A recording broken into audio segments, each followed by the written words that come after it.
I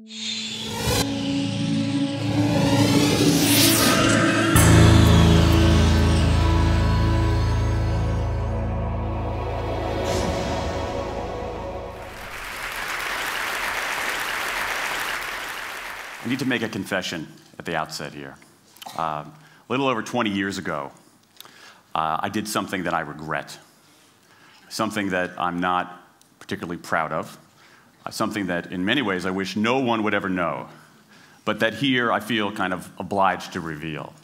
In the late 1980s, in a moment of youthful indiscretion, I went to law school. Now,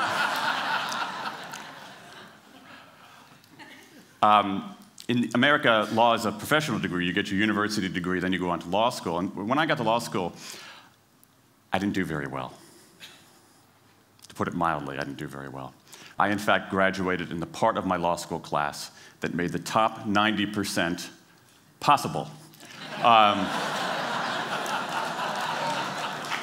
Thank you. I never practiced law a day in my life. I pretty much wasn't allowed to.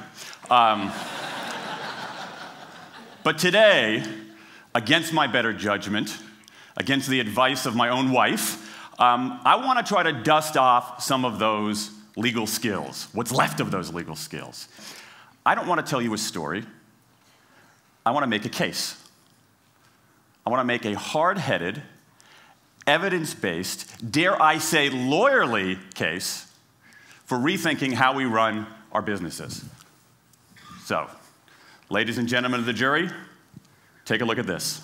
This is called the candle problem. Some of you might have seen this before. It was created in 1945 by a psychologist named Carl Duncker. Carl Duncker has created this experiment that's used in a whole variety of experiments in behavioral science. And here's how it works. Suppose I'm the experimenter. I bring you into a room. I give you a candle, some thumbtacks, and some matches. And I say to you, your job is to attach the candle to the wall so the wax doesn't drip onto the table. Now, what would you do? Many people begin trying to thumbtack the candle to the wall. Doesn't work.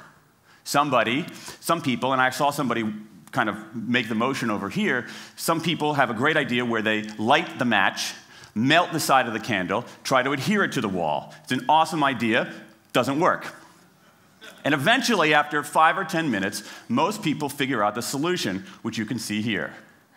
The key is to overcome what's called functional fixedness. You look at that box and you see it only as a receptacle for the tacks, but it can also have this other function as a platform for the candle.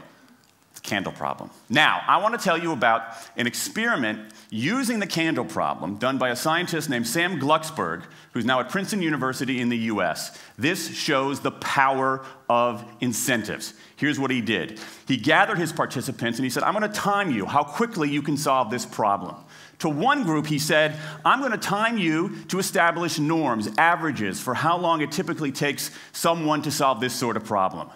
To the second group, he offered rewards. He said, if you're in the top 25% of the fastest times, you get $5. If you're the fastest of everyone we're testing here today, you get $20. Okay, now this is several years ago, adjusted for inflation. It's a decent sum of money for a few minutes of work. Okay, it's a nice motivator. Question, how much faster did this group solve the problem? Answer, it took them on average 3.5 minutes longer. 3.5 minutes longer. Now, this makes no sense, right? I mean, I'm an American. I believe in free markets. That's not how it's supposed to work, right?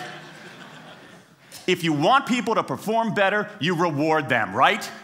Bonuses, commissions, their own reality show, incentivize them. That's how business works. But that's not happening here. You've got an incentive designed to sharpen thinking and accelerate creativity, and it does just the opposite. It dulls thinking and blocks creativity. And what's interesting about this experiment is that it's not an aberration. This has been replicated over and over and over again for nearly 40 years. These contingent motivators. If you do this, then you get that. Work in some circumstances, but for a lot of tasks, they actually either don't work or often they do harm. This is one of the most robust findings in social science and also one of the most ignored. I spent the last couple of years looking at the science of human motivation, particularly the dynamics of extrinsic motivators and intrinsic motivators. And I'm telling you, it's not even close. If you look at the science, there is a mismatch between what science knows and what business does. And what's alarming here is that our business operating system, think of the set of assumptions and protocols beneath our businesses, how we motivate people, how we apply our human resources. It's built entirely around these extrinsic motivators, around carrots and sticks. That's actually fine for many kinds of 20th century tasks. But for 21st century tasks, that mechanistic reward and punishment approach doesn't work, often doesn't work, and often does harm. Let me show you what I mean. So Glucksberg did another experiment similar to this, where he presented the problem in a slightly different way, like this up here. Okay? Attach the candle to the wall so the wax doesn't drip onto the table. Same deal. You were timing for norms. You were incentivizing. What happened this time? This time, the incentivized group kicked the other group's butt. Why? Because when the tacks are out of the box, it's pretty easy, isn't it? If-then rewards work really well for those sorts of tasks, where there's a simple set of rules and a clear destination to go to. Rewards, by their very nature, narrow our focus, concentrate the mind. That's why they work in so many cases. And so for tasks like this, a narrowed focus where you just see the goal right there, zoom straight ahead to it, they work really well. But for the real candle problem, you don't want to be looking like this. The solution's not over here. The solution's on the periphery. You want to be looking around. That reward actually narrows our focus and restricts our possibility. Let me tell you why this is so important. In Western Europe, in many parts of Asia, in North America, in Australia, white-collar workers are doing less of this kind of work and more of this kind of work. That routine, rule-based, left-brain work, certain kinds of accounting, certain kinds of financial analysis, certain kinds of computer programming, has become fairly easy to outsource, fairly easy to automate.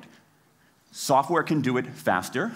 Low-cost providers around the world can do it cheaper. So what really matters are the more right-brain, creative, conceptual kinds of abilities. Think about your own work. Think about your own work. Are the problems that you face, or even the problems we've been talking about here, are those kinds of problems, do they have a clear set of rules and a single solution? No. The rules are mystifying. The solution, if it exists at all, is surprising and non-obvious. Everybody in this room is dealing with their own version of the candle problem. And for candle problems of any kind, in any field, those if-then rewards, the things around which we've built so many of our businesses, don't work. Now, I mean, it makes me crazy.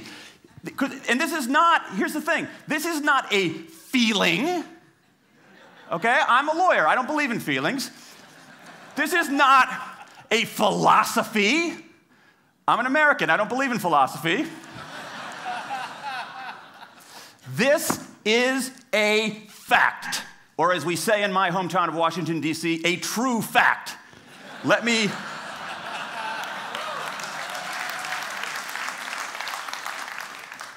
give you an example of what I mean. Let me marshal the evidence here, because I'm not telling you a story, I'm making a case, ladies and gentlemen of the jury. Some evidence. Dan Ariely, one of the great economists of our time, he and 3 colleagues did a study of some MIT students. They gave these MIT students a bunch of games that involved creativity and motor skills and concentration. And they offered them for performance 3 levels of rewards.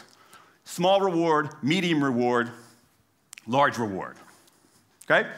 Do really well, you get the large reward, on down. What happened? As long as the task involved only mechanical skill, bonuses worked as they would be expected. The higher the pay, the better the performance. Okay?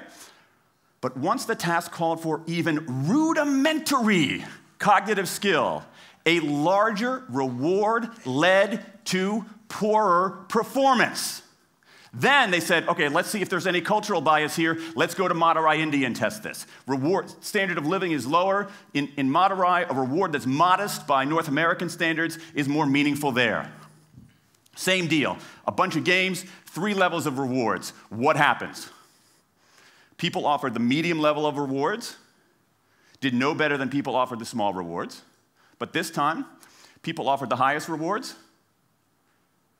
They did worst of all. In 8 of the 9 tasks we examined across 3 experiments, higher incentives led to worse performance.